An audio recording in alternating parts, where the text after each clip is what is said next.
Aujourd'hui on se retrouve pour une nouvelle vidéo tuto. Aujourd'hui on va parler de la porte 1x2. La porte 1x2, il faut minimum être en version 1.8 pour la faire. Alors, déjà, pour les slime blocks. Un slime block est un bloc comme les autres, sauf qu'il colle aux autres blocs. Mais seulement ceux qui le touchent. Par exemple, si je mets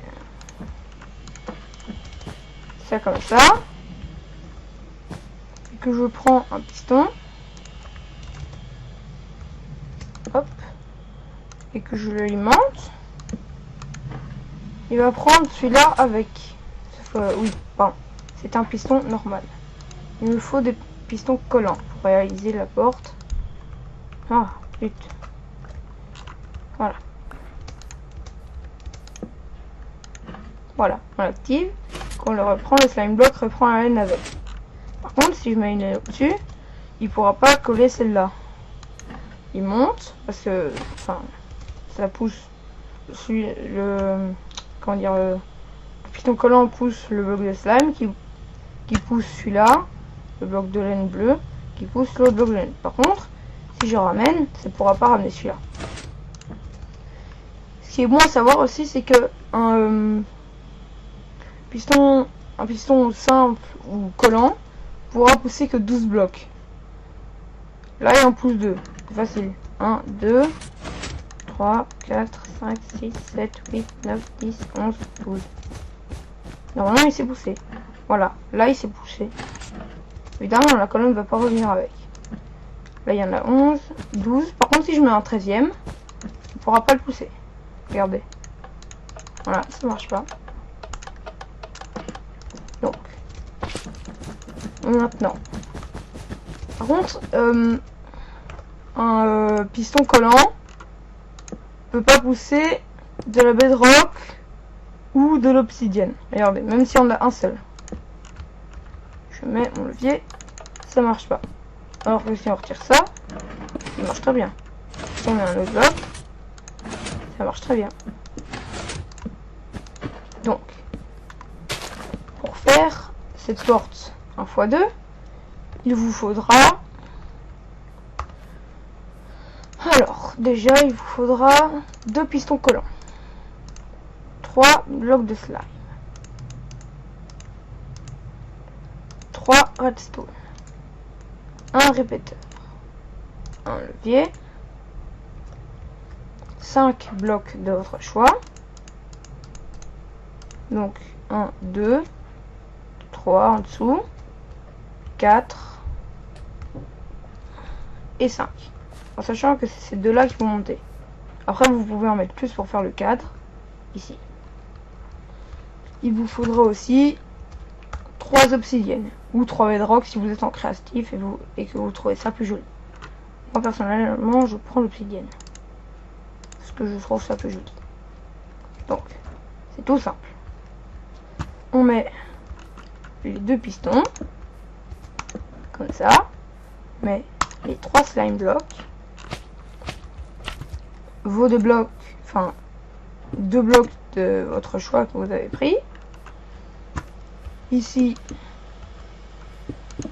3 autres. Hop, comme ça on le retire. Là, il en faudra un. Parce que si on met un simplement comme ça, et qu'on active ce piston là, il va venir avec. Et donc ça va casser le circuit. C'est pas ça qu'on veut. Donc on va mettre de l'obsidienne. Il reste plus que 2 obsidiennes. Donc, les 2 obsidiennes qui restent, c'est pour faire le cadre. Maintenant, on va passer au circuit redstone. On a une redstone ici, une redstone là, et une autre redstone ici. Le répéteur, on clique 2 fois dessus avec le clic droit, pour qu'il soit à 2 clics. Maintenant, on met le levier, celui tout en dessous. Après, on fait le cadre de porte. Enfin, oui, le cadre. Mettre... Non. Hop, il faut mettre 2 comme ça. Puis après vous pouvez mettre des blocs comme vous voulez.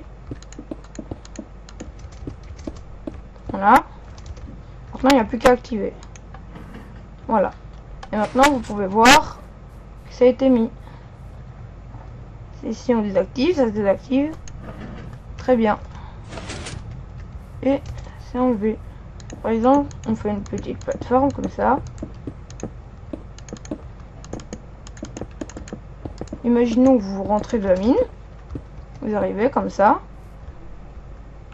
Avec plus de redstone, vous pouvez le faire monter. Si vous voulez. Voilà. Vous le faites monter jusqu'ici. Même plus haut si vous voulez.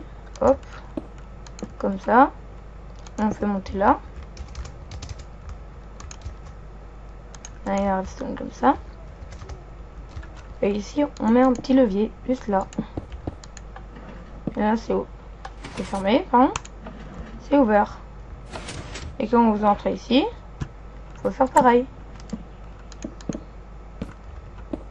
Hop, hop, fermé, ouvert. La vidéo précédente, je vous ai dit, je vous avais dit qu'en fin de vidéo, je vais vous montrer à quoi servait un entonnoir. Et bien, avec un coffre piégé, ceci est bien un coffre piégé, regardez, je viens de le prendre, coffre piégé, un entonnoir, une TNT et une redstone. On peut aller mettre ça pour l'entonnoir, il n'y a pas vraiment besoin d'un coffre piégé. En fait, voilà, on peut prendre un coffre normal et un comparateur. Je le mets ici, je mets mon coffre et je mets l'entonnoir. Voilà. Ici par contre, quelqu'un va venir ouvrir le coffre, ça va activer le petit bout de redstone et ça va allumer la TNT.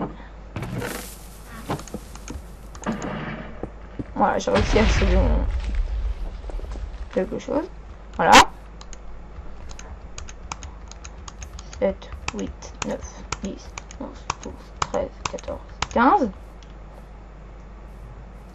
Si vous mettez un tout petit peu dedans, ça va pas beaucoup alimenter. Si vous mettez un peu plus, ça va un peu plus alimenter. Par contre, si vous mettez plein, comme ça va aller super loin. Le plus loin possible. Ici, normalement, c'est pas encore plein. Non, ça pourrait aller jusque là, voilà. Et là, ça c'est plus alimenté. Donc, ça va bien jusque 15. Comme ça, imaginez, on va dire, on casse là, non, là. Comme ça, la redstone, elle tourne, elle va vers un bloc avec une torche de redstone. Vous la mettez là, c'est désalimenté. Maintenant, la torche, elle va vers une TNT cachée, on va dire. Et comme ça, imaginez c'est du diamant, je le prends, je prends tout, et au moment, ici ça sera plus trop alimenté, donc ce qui va se passer, c'est que voilà, ça va arrêter de s'alimenter, ça va allumer la torche, qui va allumer la TNT, et ça va vous tuer. Merci d'avoir regardé ce tuto, et moi je vous dis à plus pour une autre vidéo. Ah oui, et j'ai oublié, vous pouvez vous abonner, liker, partager cette vidéo. Et voilà, mettez-vous bien. Moi, je vous dis ciao.